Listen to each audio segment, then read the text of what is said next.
voin zir top ni hian thisen test turin highway lampang panin kanin khal chuak don ani kan training top ter ani alo ni veta Gio thakte kanan bia maro chu an rem chang lo deuh wangin kan kalsan le phot ani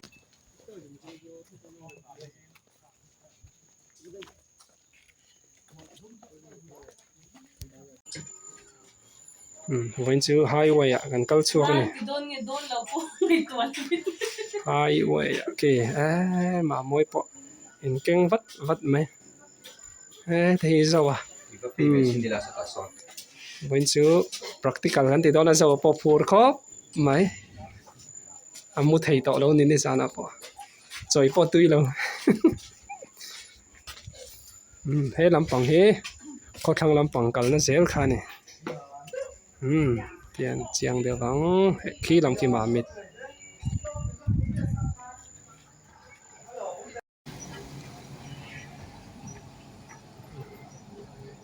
kan supervisor te kan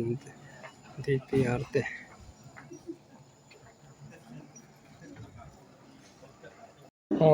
lung reman na thok te kan test mek ani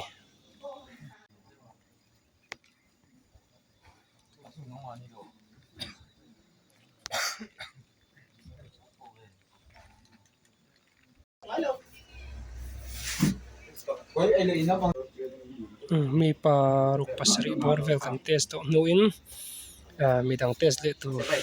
rem chang hakin kanan thu khumuanga kan lim tlang viau ani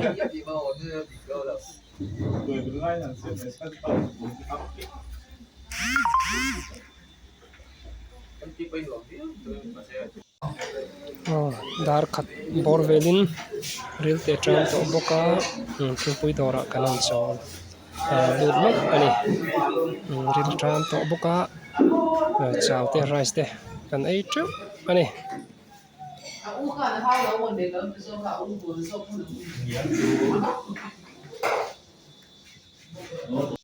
thim kan ei zo to nu in kanan thu chuak le a teng chone lai hian balu phur ron dinga a khal tu te po test te kanan bei sei de balu phur driver te phil ei zo to nu in test an du empty te kanan zo ta teng chuanin min test an lo duangin test kalpui chho tran ani a teng chuan thul phun boi puya tuna po hian teng kan test chho ve chho zel ani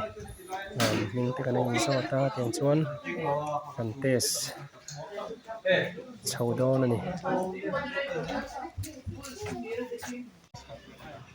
test kan nei zo chi a anan thu chuak le a dor kota lai leng ma mit peng thuam thingpui dor hian kanan thu chol vel ani